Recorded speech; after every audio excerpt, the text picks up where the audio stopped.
సందీప్, ఏంట్రా దిగులుగా ఉన్నావు? మొహం ఏంటి అలా పెట్టావు? ఏమైంది చెప్పురా, అంత దిగులుగా ఉన్నావు ఏంట్రా? అన్నా, అందరూ నన్ను అవమానిస్తున్నారన్నా. నాకు జ్ఞానం లేదని, చదువు లేదని, ఎందుకు పనికిరానని, కాలేజీల చుట్టూ తిరుగుతానని అందరూ కూడా నన్ను అవమానిస్తున్నారన్నా. నా మనసు చాలా బాధగా ఉంది. నేను ఎందుకు జ్ఞానం లేనివాడిగా ఉన్నాను, ఎందుకు చదువు లేకుండా ఉన్నాను అర్థం కావట్లేదు. వీళ్ళ అవమానాలు భరించలేకపోతున్నాను. నేనేం చేయాలన్నా? నాకు మనసు చాలా బాధగా ఉందన్నా.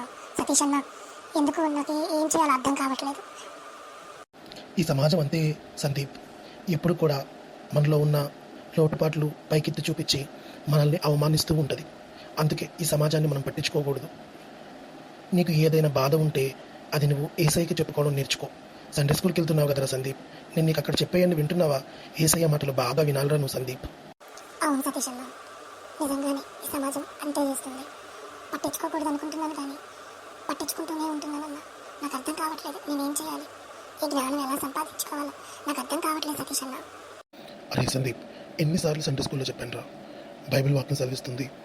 యాకోబు పత్రిక 1వ అధ్యాయము 5వ వచనంలో, మీలో ఎవరికైనా జ్ఞానము కొదువుగా ఉన్న ఎడల అతడు దేవుని అడగవలెను, అప్పుడు అది అతనికి అనుగ్రహింపబడును. ఆయన ఎవరిని గద్దింపక అందరికీ ధారాళముగా దయచేయవాడు. చూసావా సందీప్, ఈ వాక్య భాగంలో దేవుడు అంటున్నాడు, ఎవరికైనా జ్ఞానము కొదువుగా ఉంటే నన్ను అడగండి, నేను ఇస్తాను. మీకు జ్ఞానం ఇస్తాను, మీకు చదువునిస్తాను, తెలివినిస్తానని యేసయ్య స్వయంగా చెప్తున్నాడు. కానీ మనం అడగకుండా పొందుకోలేకపోతున్నాం. ఆయన ఎవరిని గద్దించకుండా అందరికీ ధారాళముగా ఇస్తాడు. మన యేసయ్య జ్ఞానవంతుడు కాబట్టి ఆయన బిడ్డలుగా ఉన్న మనము కూడా జ్ఞానవంతులుగా ఉండాలనేది ఆయన కోరిక. నువ్వు అడగకపోవడం వల్లనే యేసయ్యను నీకు జ్ఞానం లేకుండా పోతుంది. ఒక్కసారి యేసయ్యను జ్ఞానం అడిగి చూడు, ఆయన నీకు జ్ఞానం ఇచ్చి తెలివినిచ్చి నీ చదువులో నిన్ను ఉన్నత స్థితికి తీసుకెళ్తాడు. ఒక్కసారి ప్రార్థన చేసి యేసయ్యను జ్ఞానం అడుగు సందీప్. అవునా సతీష్ అన్న, యేసయ్యను అడిగితే జ్ఞానం పొందుకోవచ్చా? అయ్యో, నాకు ఈ విషయం తెలియలేకపోయిందన్నా. సండే స్కూల్కి వచ్చి నువ్వు చెప్పే కథలు వినకుండా నా ముందున్న జాయ్ గాడిని, అఖిల్ గాడిని, వీళ్ళందరినీ బాగా కొడుతూ గిచ్చుతూ అల్లరి పనులు చేస్తూ ఉంటానే కానీ నువ్వు చెప్పే కథలు కంటత వాక్యాలు నేను వినలేకపోతున్నానన్న. అందుకే నాకు ఈ విషయం తెలియలేకుండా పోయింది. అందుకే ఈరోజు సమాజంలో నేను అవమానకరంగా ఉన్నాను అన్న. ఈ రోజు నుంచి సండే స్కూల్కి వచ్చి యేసయ్యను జ్ఞానం అడుగుతానన్న. జ్ఞానం పొందుకొని నన్ను ఎవరైతే అవమానించారో వాళ్ళందరి ఎదుట నేను జ్ఞానవంతుడిగా ఉంటానన్న. థ్యాంక్ యూ సతీష్ అన్న, నాకు మంచి మాటలు చెప్పావు. వెరీ గుడ్, నీలో మార్పు చాలా మంచిది సందీప్. ఒకటి గుర్తుపెట్టుకో, నీవు దేవుని మందిరంలోకి వచ్చినప్పుడు నీ ప్రవర్తన జాగ్రత్తగా చూసుకోవాలి. నీ ప్రవర్తన దేవుని సన్నిధిలో మంచిగా ఉంటేనే యేసయ్య దగ్గర నుండి నువ్వు జ్ఞానం పొందుకోగలవు.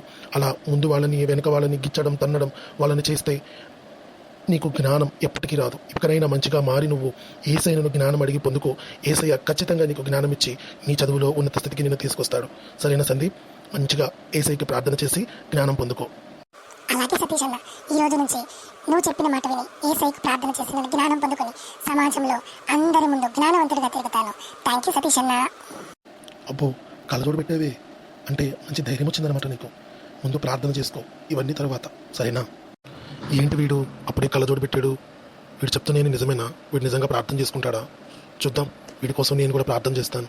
వీడు మారితే నాకు చాలా సంతోషం. సరే సందీప్, బాయ్. ప్రార్థన చేసుకో, నేను వెళ్తున్నాను. సతీష్ అన్న మంచి మాటలు చెప్పాడు. ఈ రోజు నుంచి జ్ఞానం కొరకు నేను దేవుని అడిగి జ్ఞానం పొందుకొని అందరి ముందు జ్ఞానవంతుడిగా తిరుగుతా. Thank you Yesayya, thank you so much.